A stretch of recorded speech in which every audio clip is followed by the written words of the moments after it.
If you're looking for a six-berth motorhome for your family, you may well have this Autoroller 707 on your shortlist. The berth layout is excellent. You've got bunks for the children at the back. You have two double beds in the centre, one of which is an electric one which drops down from the roof. And you've got plenty of gas, water, wastewater, all the other facilities you need. Under the bonnet we have Fiat's ubiquitous 2.3 litre engine, in this case developing 130 horsepower. And if you would like two-pedal motoring, you can also specify the Fiat Comfort-Matic semi-automatic gearbox. You can also have a chassis upgrade from 3,500 kilos to 3,650 if you need a little bit of extra payload. But that, of course, is provided that your driving licence permits you to drive a vehicle of more than 3.5 tonnes gross weight. The van's also prepared for a rack to be fitted on the back, and we've got the luxury reverse camera up at the top which helps you when you're manoeuvring, because it gives you a close-up view to about there, so you can see exactly where you're putting the tail end, which is very reassuring when you're driving. Let's go inside. We've got a really good lounge. As you can see, for 6 people there's plenty of seating. One thing you can't always do is sit around the table. Not in this one. It's a fixed pillar table which pushes right down to make a bed base, of which more anon. But it folds out and then it will slide both backwards and forwards and side to side. So as you can see, there's plenty of room for everybody to sit around it, which is a very good feature. Storage is always an issue in motorhomes when you're trying to fit 6 people in. In this one you've got 6 roof lockers altogether, easy opening ones. 2 a bit further back which don't go up and down with the bed, and then 2 which you normally reserve for the kitchen. Base locker space is another thing. The front seat is taken up mostly with the Truma 2-way heater and water heater. On this side you've got the gas locker and the electrics. On this side you've got the water tank, which leaves just this seat base for storing your bedding in, which wouldn't be so bad if it was easy to get to, but it isn't. And that's one thing we don't like about this. To get to it, you have to rip the cushions off on their touch tape, lift off the base cushion, and then you simply have a loose plywood panel to lift off. So there's no ventilated bed base, but it's pretty commodious. It's not completely flat at the bottom, but it's pretty big. At the back you've got 2 bunks which are not children's bunks. They're built to take the weight of a full-size adult. There's the lower one, there's another above. Both have windows, the other one's at the back. And there's not only a huge storage space underneath, but the clever trick is we can fold the bunk up and you can get up to 4 bikes in there with lashed down rings to secure them for travel. There's a lot of other rubbish, as you can see.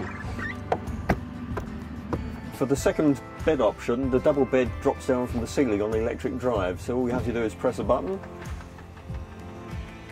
and the bed comes down complete with 4 roof lockers. There's a ladder provided for access if you need it. That's our mattress, doesn't come with the van. You don't have any roof lockers up here, but you do have a light for the night time, which is a clever little feature.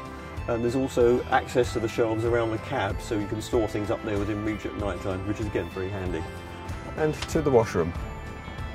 Very adequate for 6 people. Towel rail on the door. Another very clever folding towel rail drops down from the ceiling. Opening roof vent and a window, so plenty of light, plenty of air. And as well as having a toilet and shower space, you can close the shower off completely for showering, so you keep everything else dry with this very substantial 4-way folding door. The shower, of course, is a dual purpose tap, and they've provided you with a hook up on the ceiling to shower under, so you can stand here, get nice and wet inside your cubicle, shower off with your sink and everything else to hand, and you've got a press button water control on there.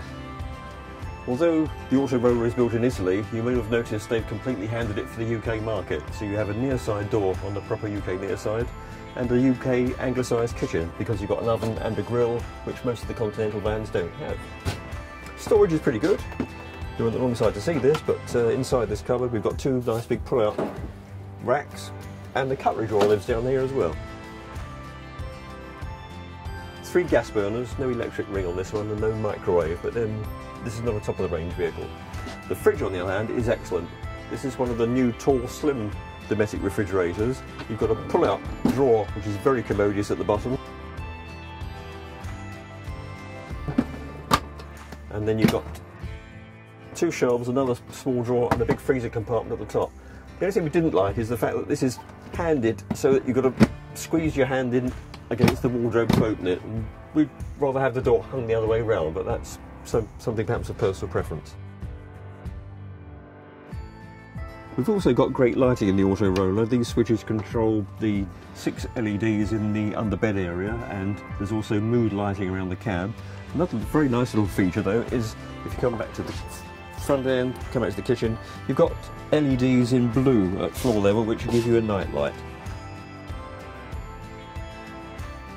If you're looking for a 6-berth van, this ought to be on your shortlist, but I would say in honesty it would probably work better if you only want 4 berths with occasional use of the 6, because making up the bottom bed is not as easy as some. On the compromise side, you've got the great big lounge and the good dining area, so as always it's a balance what you think is your priority. It certainly drives nicely, it's a good price, and it'll give you a lot of good family service.